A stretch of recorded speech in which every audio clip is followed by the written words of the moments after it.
Alam natin na malaking epekto ang nagagawa ng media sa paghubog ng kaisipan at karakter ng mga bata. Mula sa mga palabas sa telebisyon hanggang sa mga content na nakikita o napapanood nila sa social media. Ang bawat impormasyong nakukuha nila sa mga ito ay may kakayahang makaapekto sa kanilang pag-unlad. Ngunit paano kung walang sapat na kontrol o pamantayan sa mga content sa media at online? Maaring magresulta ito sa mga palabas o content na hindi angkop para sa mga bata na maaring makaapekto sa kanilang moral at emotional development. Yan mismo ang binibigyang solusyon ng National Council for Children's Television o NCCT, isang ahensyang nakatuon sa pagsulong ng child-friendly media sa bansa. Alamin natin ang kanilang mga programa, kabilang na ang Comprehensive Media Program for Children na nagalayong protektahan ang mga kabataan mula sa hindi angkop na media content.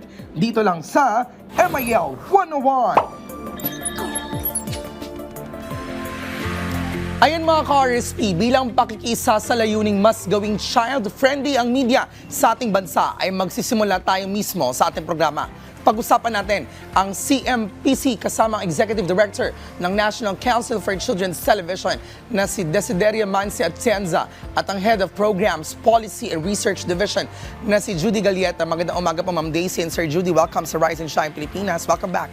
Maraming salamat. Isang makabatang araw, umaga. Isang makabatang sa umaga. Yan, napagandang.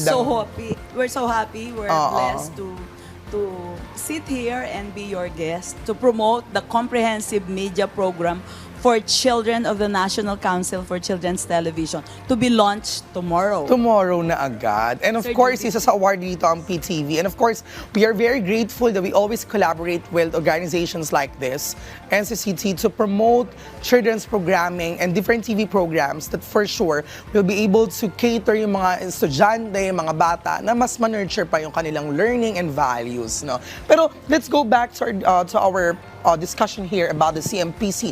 Ano po itong comprehensive media program for children?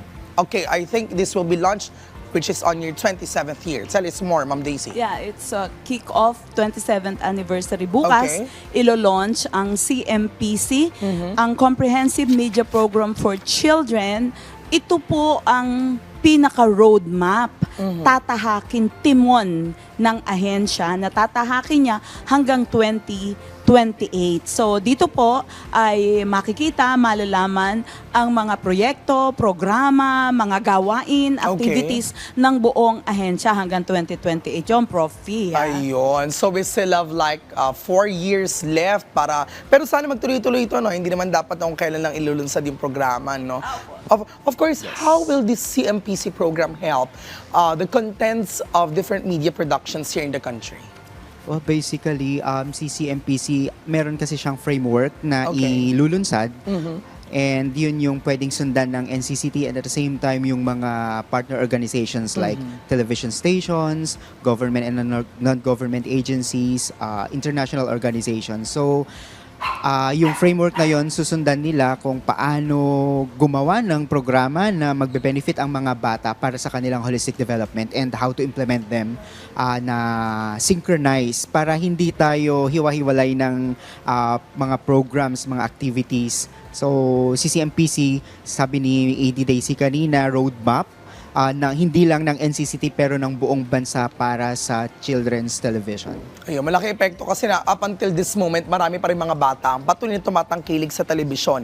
At ilang content sa telebisyon ay napapanood din online. So talagang very diverse at malaking tulong ang ganito klaseng collaboration through the synchronization of the different programs. Pero I understand the CMPC ay nahati po sa tatlong strategic pillars. How will this help? Paano ito makatulong sa isang child-friendly media?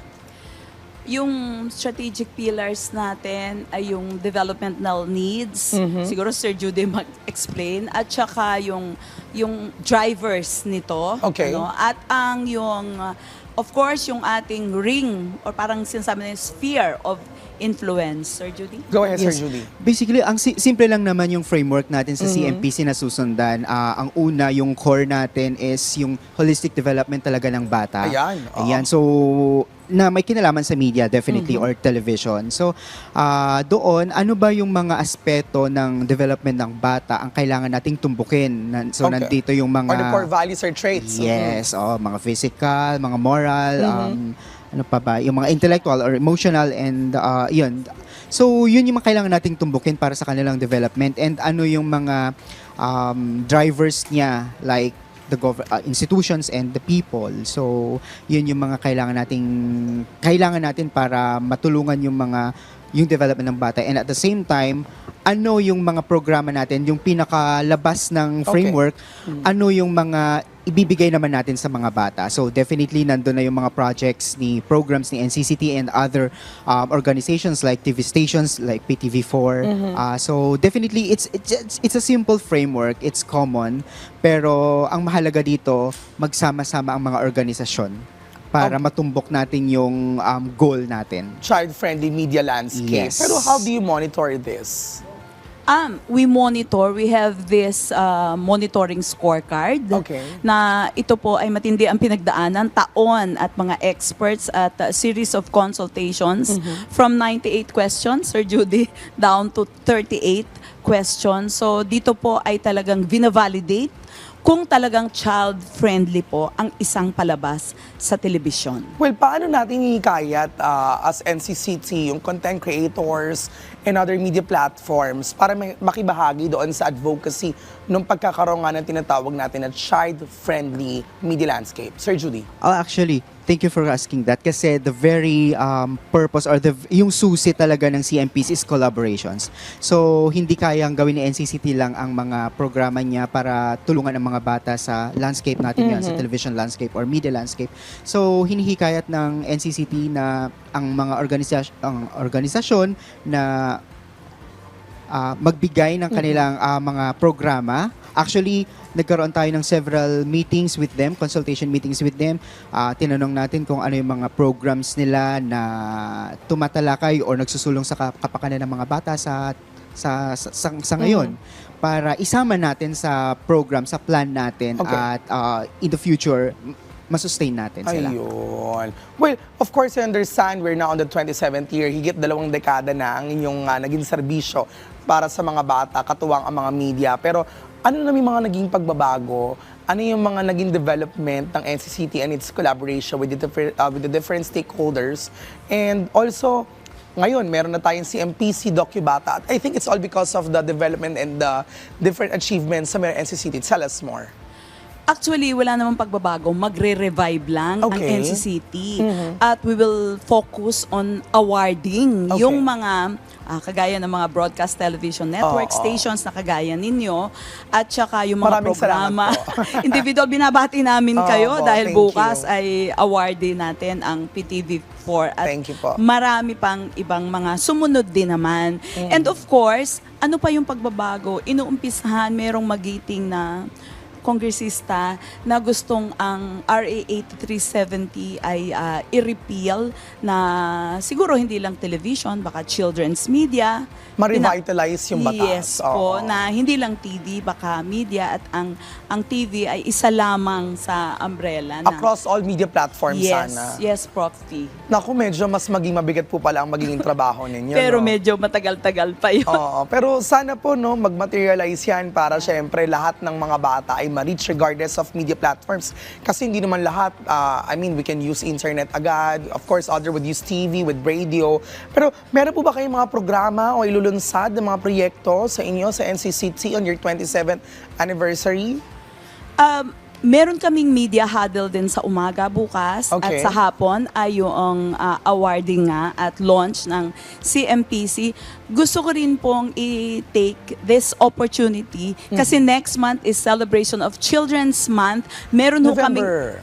ikawalong taon ng Docubata, Wow! Sir Judy. Ano ba yung Docubata na yan, sir? Ang Docubata is annual national documentary contest. Okay. So, hinihikayat natin ang mga actually estudyante and even professionals na gumawa ng mga makabatang dokumentaryo. This is a national contest. So, sa 8 taon na, 8th year na to ngayon, nakikita natin na successful pa rin at madaming gustong magbahagi ng kwento at nagpapasalamat kami sa kanila dahil nagtitiwala sila sa platform ng television pa rin, mahalaga pa rin. So, yun. Basically, yun yung core ng Docubata, magbigay ng makatotohanang kwento. And for other details about that, pwede namin silipin ang yung social media accounts. Oo, Which sa is? website, sa Facebook. Yes, we have a Facebook account sa ncct.gov.ph. Ayun. On that note, maraming salamat po, Edie Desiderio Atienza, Judy Galieta, sa inyong insights tungkol sa pagpapanatili ng child-friendly media. Napakalaga po ng inyong ginagawa para masigurong ligtas at makabuluhan ang mga content na napapanood ng mga bata. Sana po ay magpatuloy ang NC City sa inyong mandato para sa kapakanan ng susunod na henerasyon.